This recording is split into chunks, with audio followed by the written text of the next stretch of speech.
Hi, this is Kendra from Pencil and Pigment, and it's Tuesday, so we're going to be talking about art around the world. And for the month of February, we are going to be doing the country of Japan. And for this Tuesday, the first thing I want to talk about is actually wood block prints. And this is called Ukiyo-e, and this is a woodblock print style of painting that was popular in the 17th to 19th century, and it was enjoyed by everyone. And Ukiyo sort of means floating world, and it refers to the daily life of the common people who live in the cities.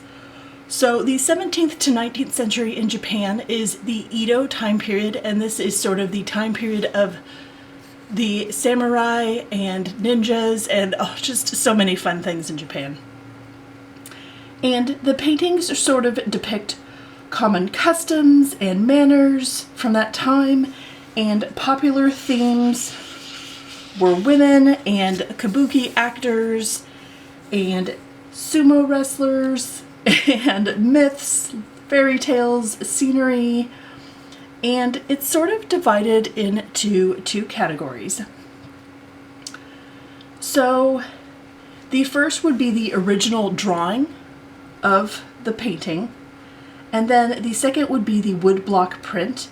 Now, a drawing was created on a single piece of work, and that could be very expensive, so prints could mass produce this work of art, and it could be placed in like chapter books, illustrated scrolls, commercial news sheets, and sort of picture calendars. And ukiyo-e began as an original drawing and then a single color woodblock print. So that's sort of how it started in the 17th century. And as it progressed to the mid-1700s to early 1800s, thicker and hardier paper made from mulberry was strong enough to handle multiple colors from painting. And sort of the idea of guide marks in the 1800s were created so they can do that and have a proper layout that makes sure everything is aligned with all the new colors that they're adding.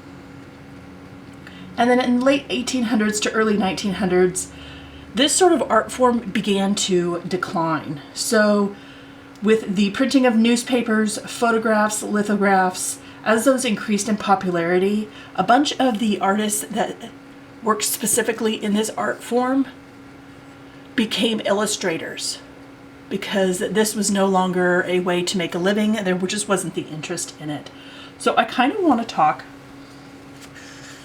a little bit about the technique, because I think this is incredibly fascinating. Now, the artists, so what happens is the artist creates their illustration and they take this a final preparatory sketch to a block carver. This carver then glues a thin washy paper to a block of wood, and typically the wood that was used was cherry wood.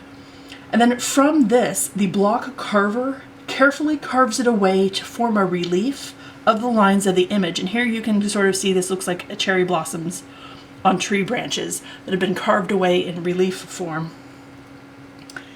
And in doing so, the drawing is lost.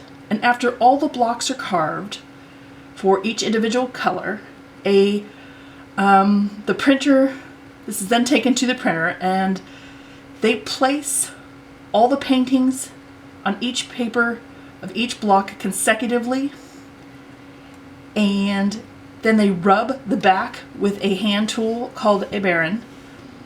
And some blocks could produce thousands of impressions before becoming worn out. So because of this process, the artist, the painter, they didn't participate in the production of the prints. And because of the time period, there were no laws on intellectual property back then. So the blocks that made the prints were actually considered property of the publisher or bookseller, and they could be sold or transferred to other publishers. And I just think that's absolutely wild. So I want to talk about a very specific style of woodblock print, as there are multiple styles, and I will link all the things in the description box below if you want to continue doing research and looking at beautiful works of art.